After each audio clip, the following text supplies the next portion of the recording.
Welcome back to the Cars Press community for a brand new explainer. Today, we're unpacking what has to be one of the most drastic corporate reinventions in all of automotive history. I mean, seriously, will this radical reinvention save Jaguar, or is it going to completely destroy the brand? Let's dive right into this massive gamble. Because Jaguar hasn't just tweaked things, they've completely axed their old lineup. They are betting their absolute entire future on an ultra-luxury electric vision. And honestly, the stakes literally could not be higher. We are watching an iconic brand just wipe the slate completely clean. But hey, real quick, before we reveal the brutal specs and that highly controversial design of the new Type 01, you know what to do. Hit that like button, subscribe, turn on the notification bell, and definitely share this with your gearhead friends. Oh, and absolutely do not forget to join our CarPress WhatsApp community. It's the best place to stay on top of all the latest exclusive auto news and behind-the-scenes updates. The link is right down below. All right, part one, the high-stakes gamble, a brand in transition. So why the huge pivot? Well, Jaguar's global sales have been steadily dropping down into the low 60,000 unit range over the last decade. It's literally sink or swim time. Think about the old Jaguar, right? Rooted in gas-powered racing heritage, aiming for high-volume sales, traditional horizontal interiors. Now, flip that 180 degrees. The new Jaguar is a minimalist, 100% electric, ultra-luxury brand pushing these crazy longitudinal lounge-like interiors. It's like night and day. And to pull this off, they made a wildly risky move. Jaguar phased out its existing lineup way before their new EV revival was even ready.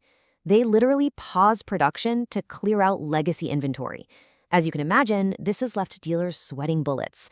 They are extremely nervous, relying solely on leftover stock while they just wait for this entirely new era to actually begin. Which leads us to part two, the design and controversy storm, a polarizing debut. You've probably seen this online because the public reaction has been an absolute media storm. When the Type 00 concept debuted, it completely threw out traditional brand heritage. Gone. And then came that ad campaign. It was artistic, super non-traditional, and man, was it polarizing. It went massively viral, sparking intense political and social media debates. It even got labeled woke by former President Donald Trump. And the color choices, Miami pink and London blue, deeply, deeply divisive. Jaguar hasn't officially taken a side in the debates, but hey, they definitely succeeded in getting everyone talking. But wait, the drama doesn't stop there. Jerry McGovern, the design mastermind behind Jaguar Land Rover for 2 straight decades, abruptly resigned. To put that in perspective, AutoNext pointed out he leaves right between concept and production. And in automotive terms, that's a sensitive moment. Now, there are plenty of rumors swirling about internal tensions regarding his exit. Jaguar Land Rover insists everything is fine and it's just a natural transition. But losing your chief designer right at the critical moment between a concept and the actual production, that makes this gamble so much more unpredictable. For this new Jaguar, design isn't just the styling, it's literally their entire survival strategy. Moving on to part 3, a cabin rejecting tradition. A radical interior. So how does that wild, controversial vision actually translate into the production interior of the upcoming Type 01? Well, it completely rejects the classic horizontal dash we're all used to. Instead, they put in this massive 3.2-meter brass-inspired central spine that divides the whole cabin into 4 completely isolated, ultra-luxury compartments. Add in a low-slung, driver-focused seating position, actual travertine stone used as a structural plinth, and artisan wool blend textiles. Guys, it feels way more like a high-end architectural lounge than a car. And to keep that stark, clean look, they're using a philosophy called technology on demand. What does that mean? Basically, all your digital interfaces, screens, and even your storage compartments stay completely hidden inside the dashboard until you, the driver, actively need them. The idea is to make sure the tech doesn't visually overpower those rich luxury materials. Oh, and get this. Here's a detail that might blow your mind. There is no rear window. Seriously, zero.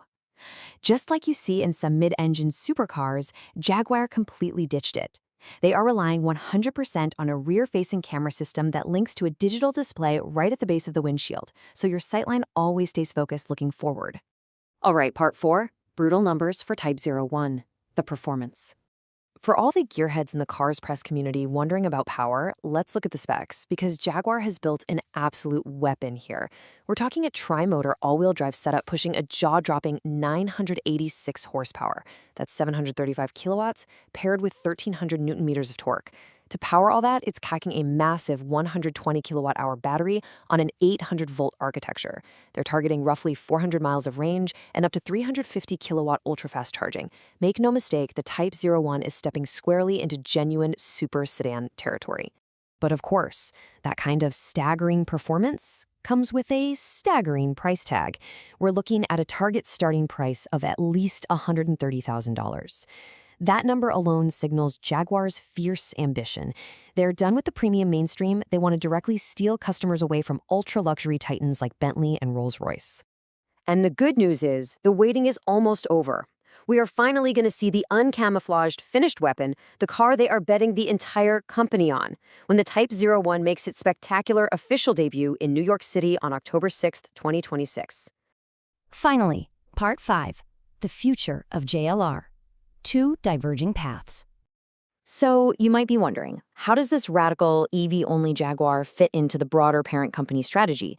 Well, it's a tale of two very different paths. While Jaguar is taking this zero-compromise, 100% electric route with zero combustion engines, Land Rover is playing it much safer. They are leaning into flexible platforms, offering Range Rover and Defender buyers a mix of mild hybrid, plug-in hybrid, and full EV options to carefully adapt to a cooling global EV market. And how on earth are they funding all this? Jaguar Land Rover is rolling out a massive £18 billion investment. They're heavily pushing the highly profitable Defender brand, specifically targeting North America as their top growth market. Essentially, Land Rover is acting as the cash cow, providing the stable financial runway Jaguar desperately needs to even attempt this crazy experiment. Which brings us to the ultimate million-dollar question. Can a $130,000 electric Jaguar truly compete with the likes of Rolls-Royce and Bentley? Now it's your turn to weigh in. Drop your thoughts in the Cars Press WhatsApp group and let us know. Do you think that Type 01 will save Jaguar or finish it for good? Thanks so much for joining me on this explainer, and I'll catch you on the next one.